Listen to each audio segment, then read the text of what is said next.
Imagine you wake up, not in your bed, not in your house. You open your eyes and the sky above you is the only ceiling you have ever known. You are newborn. You are 10,000 years ago, and almost everything you think of as normal does not exist yet. No hospitals, no formula, no baby monitor, no pediatrician on speed dial. Just you, your mother, the cold ground, and a fire that could go out at any moment. Here is the strange thing. You would probably survive. Humanity did. Billions of them.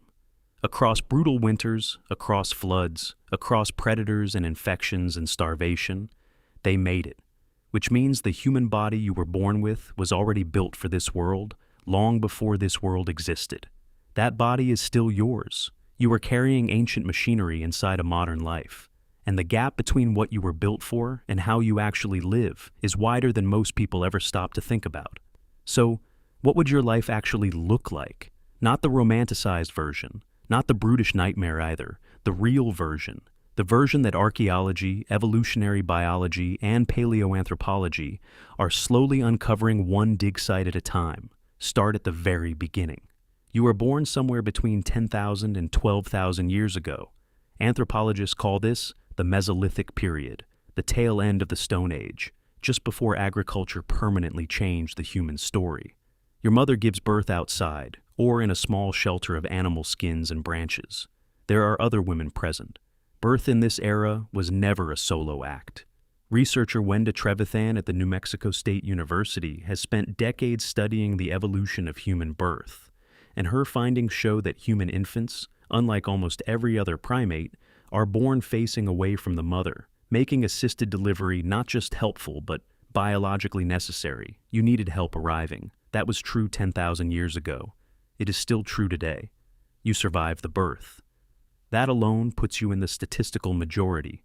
Infant mortality in prehistoric populations is estimated at around 40 to 50% before the age of 5.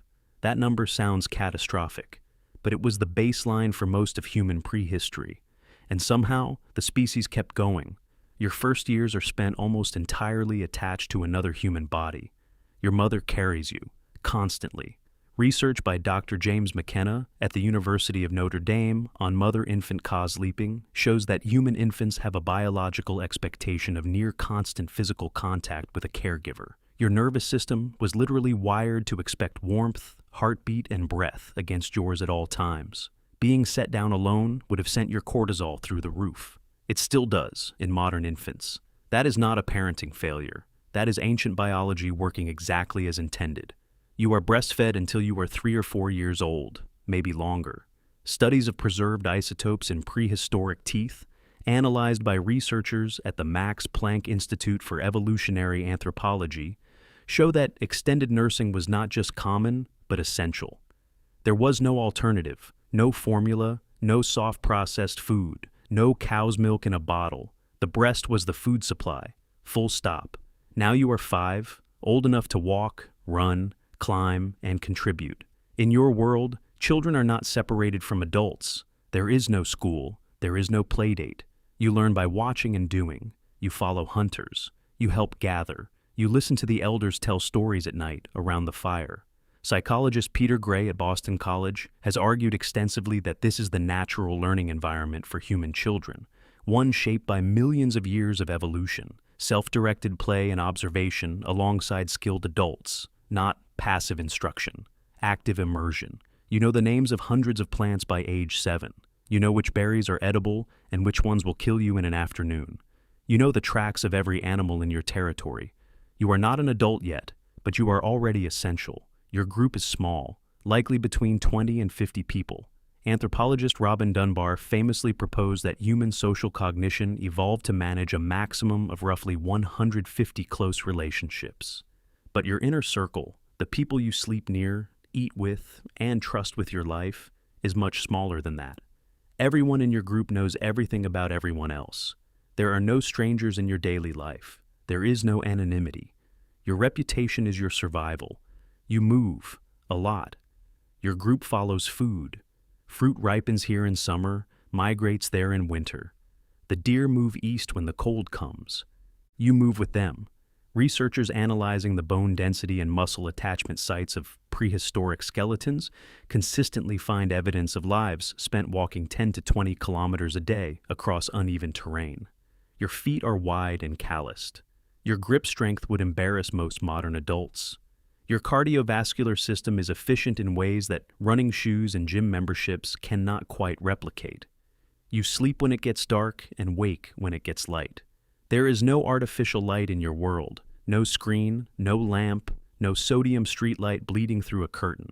Your circadian rhythm is locked to the sun with a precision that most modern humans have never experienced. Neurologist Samer Hattar, who directs the light biology lab at the National Institutes of Health, has shown that artificial light at night disrupts the suprachiasmatic nucleus, the brain's master clock, in ways our ancestors simply never had to cope with. You, born 10,000 years ago, would sleep in shorter, more natural cycles, often waking briefly in the middle of the night before drifting off again. Historians like Roger E. Kirch at Virginia Tech have found evidence that this biphasic sleep pattern persisted well into the pre-industrial era. Your sleep would be different from modern sleep. It might actually be better. You eat differently too, not 3 meals a day, not breakfast, lunch, dinner. You eat when there is food. Sometimes that is twice in a day, sometimes once, sometimes not at all, for 2 days. Your metabolism is built for this. The feast and fast cycle that modern wellness culture has rebranded as intermittent fasting is simply the ancestral default. Your body stores fat efficiently. It burns cleanly during lean periods. Hunger in your world is not a sign that something has gone wrong. It is just Tuesday. The food itself is nothing like what fills your kitchen today. No sugar beyond what is in fruit and the rare find of wild honey. No refined grains, no cooking oils, no salt in quantities that would shock a cardiologist. You eat meat when you can get it. You eat roots, tubers, seeds, berries, and leaves when you cannot. Your gut microbiome, the ecosystem of bacteria inside you, is vastly more diverse than that of any modern Western human. Researchers at Stanford have found that industrialized diets have stripped somewhere between 30 and 50% of ancestral gut bacterial diversity from modern populations. You, born 10,000 years ago, would carry a microbial ecosystem inside you that has not existed in most humans for generations. You are also probably in pain. Not constant, debilitating pain, but the low background hum of a life that does not buffer you from physics. Your joints absorb impact daily. You carry weight. You get cuts that sometimes get infected. You break bones from falls. Dental abscesses are common and genuinely dangerous. You have no antibiotics, no anesthesia, no X-ray. When something goes wrong inside your body, the only medicine available is plant knowledge, time, and the care of the people around you. And yet, you might live to 60 or even 70. Once you survive childhood, once you clear the gauntlet of those early years where infection, accident, and starvation take their highest toll, your body is remarkably durable. Studies of modern hunter-gatherer populations, like the Hadza of Tanzania and the Kung San of the Kalahari, show that adults who survive to 45 often live into their late 60s with low rates of the chronic diseases that dominate modern mortality. No heart disease from a diet of processed fat. No type 2 diabetes from a lifetime of sugar. No obesity from a sedentary life. The killers that define modern death are largely absent, not because ancient humans had better medicine, because their environment never created the conditions for those diseases in the first place. Here is where it gets strange. You are sitting here, 10,000 years ago, around a fire. Your belly is full tonight. The group is safe. Someone starts to hum. Someone else taps a rhythm on a hollow log. Someone begins to tell a story. Not a myth, not yet. Just something that happened to someone a few days ago, told with dramatic pauses and laughter.